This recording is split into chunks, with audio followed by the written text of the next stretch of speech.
Arthur Conan Doyle, The Hound of the Baskervilles. Chapter 12.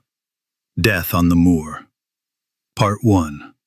For a moment or two I sat without breathing, hardly able to believe what I had heard. Then my senses and my voice returned to me, and it felt as if a heavy weight had suddenly been lifted from my heart. That cold, sharp, slightly mocking voice could belong to only one man in the world. "Holmes!" I cried. "Holmes!" "Come out," he said, "and please be careful with the revolver." I bent under the low doorway, and there he was, sitting on a stone outside, his gray eyes shining with amusement as he looked at my surprised face. He was thin and tired-looking, but alert and watchful, his sharp face darkened by the sun and made rough by the wind.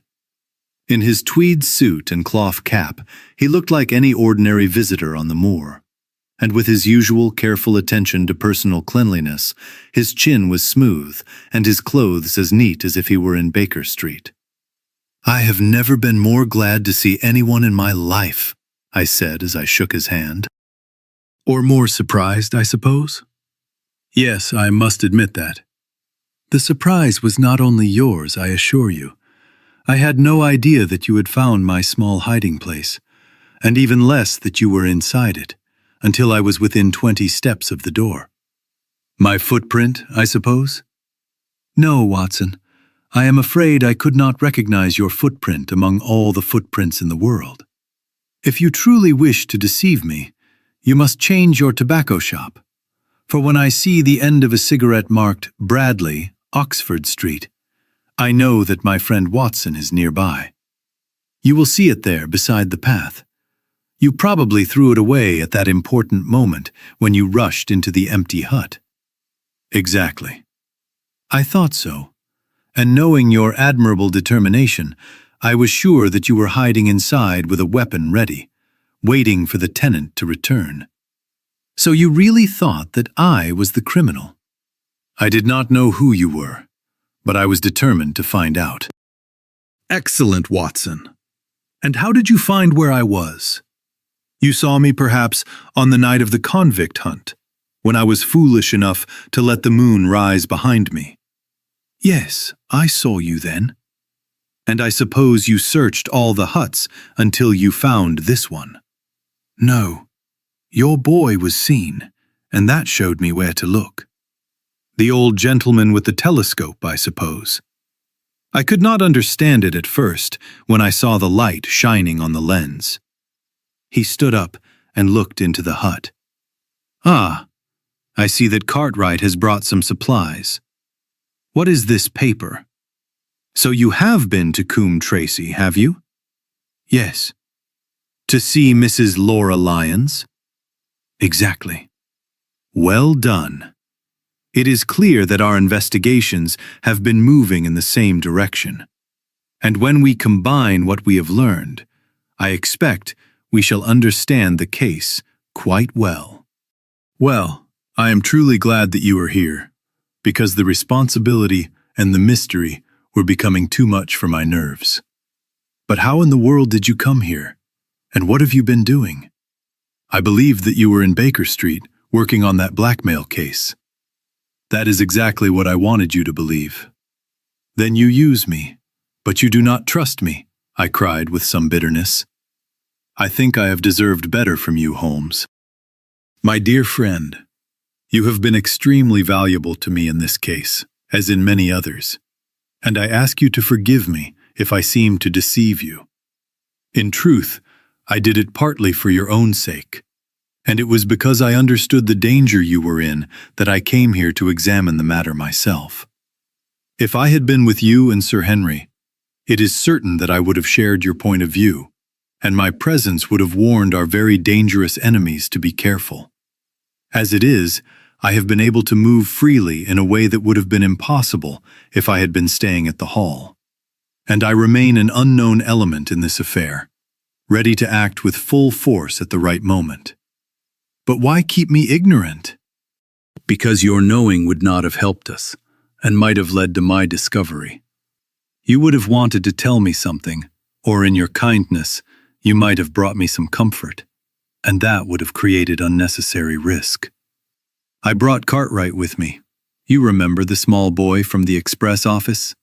And he has taken care of my simple needs, a loaf of bread and a clean collar. What more does a man require? He has given me an extra pair of eyes and very quick feet, and both have been extremely useful. Then my reports have been useless. My voice shook as I remembered the effort and pride with which I had written them. Holmes took a bundle of papers from his pocket. Here are your reports, my dear friend, and I assure you they have been read carefully. I made good arrangements, and they have only been delayed by 1 day. I must praise you highly for the energy and intelligence you have shown in such a very difficult case. I was still hurt by the trick that had been played on me, but the warmth of Holmes' praise removed my anger. I also felt in my heart that he was right, and that it had truly been better for our purpose that I did not know he was on the moor. "That is better," he said, seeing that the shadow had left my face. "Now tell me the result of your visit to Mrs. Laura Lyons. It was not hard for me to guess that you had gone to see her, because I already know that she is the one person in Coombe Tracy who could help us in this matter. In fact, if you had not gone today, I would very likely have gone tomorrow." The sun had gone down, and darkness was falling over the moor. The air became cold, and we went back into the hut for warmth. There, sitting together in the fading light, I told Holmes about my conversation with the lady. He was so interested that I had to repeat parts of it twice before he was satisfied. "This is very important," he said when I had finished. "It fills a gap that I have not been able to bridge in this very complicated case. Perhaps you are aware that there is a close relationship between this lady and the man Stapleton? I did not know that they were so close. There is no doubt about it. They meet, they write to each other, and there is complete understanding between them. Now this gives us a strong weapon. If only I could use it to separate his wife." "His wife?" "I will now give you some information in return for what you have given me. The lady who has been known here as Miss Stapleton is in fact his wife." "Good heavens, Holmes, are you certain? How could he allow Sir Henry to fall in love with her?" "Sir Henry's love could harm no one except Sir Henry. He was careful that Sir Henry did not openly court her, as you have seen yourself. I repeat that the lady is his wife, not his sister." "But why such a careful deception?" "Because he understood that she would be much more useful to him if she appeared to be unmarried." All my unspoken feelings and vague suspicions suddenly became clear and focused on the naturalist. In that calm, pale man, with his straw hat and butterfly net, I now saw something terrible. A man of endless patience and cunning, with a smiling face and a murderous heart. So he is our enemy. It was he who followed us in London. That is how I understand it. And the warning, it must have come from her. Exactly. The shape of some great and terrible crime, half seen and half guessed, appeared in the darkness that had surrounded me for so long. But are you certain of this, Holmes? How do you know that the woman is his wife? Because he forgot himself and told you a true part of his own history when he first met you, and I am sure he has often regretted it since. He was once a schoolmaster in the north of England. Now there is no one easier to trace than a schoolmaster. There are educational agencies through which one can identify anyone who has worked in that profession. A little investigation showed me that a school had failed under very bad circumstances, and that the man who owned it, the name was different, had disappeared with his wife.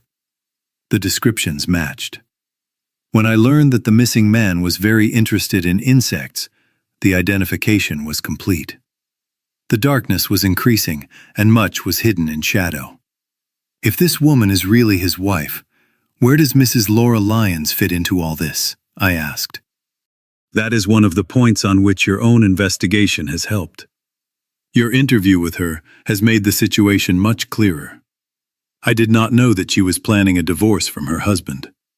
In that case, believing Stapleton to be unmarried, she probably expected to become his wife. And when she discovers the truth? Then we may find her useful. It must be our first duty to see her, both of us, tomorrow. Do you not think, Watson, that you have been away from your responsibility rather long? You should be at Baskerville Hall. The last red light had disappeared in the west, and night had fallen over the moor. A few faint stars shone in the purple sky. "One last question, Holmes," I said as I stood up. "Surely there is no need for secrets between us. What does it all mean? What is he trying to do?" Holmes lowered his voice as he answered. "It is murder, Watson. Careful, cold, planned murder. Do not ask me for details. My traps are closing around him, just as his are closing around Sir Henry, and with your help, he is almost in my power. There is only one danger that threatens us. It is that he may strike before we are ready. Another day, 2 at most, and my case will be complete. But until then, guard Sir Henry as carefully as a loving mother guards her sick child. Your work today has been valuable, and yet I almost wish you had not left his side. Listen." A terrible scream, a long cry of horror and pain broke the silence of the moor. That dreadful sound froze the blood in my veins. "Oh my God!" I cried. "What is it? What does it mean?" Holmes had jumped to his feet, and I saw his tall, strong figure at the door of the hut, his shoulders bent forward, his head pushed out, his face looking into the darkness. "Hush," he whispered. "Hush." The cry had been loud because of its strength, but it had come from far away across the dark plain. Now it reached our ears again, nearer, louder, and more urgent than before. "Where is it?" Holmes whispered, and I knew from the shaking in his voice that even he, the man of iron, was deeply moved. "Where is it, Watson?" "There, I think." I pointed into the darkness. "No, there." Again the terrible cry rang out through the silent night, louder and much closer than before. And another sound mixed with it, a deep, low growl, strange and threatening, rising and falling like the steady murmur of the sea. "The Hound!" cried Holmes. "Come, Watson, come! Great heavens, if we are too late!" He began running quickly across the moor, and I ran close behind him. But then, from somewhere among the broken ground just ahead of us, there came one last cry of despair, and then a dull, heavy sound. We stopped and listened. No other sound broke the deep silence of the still night.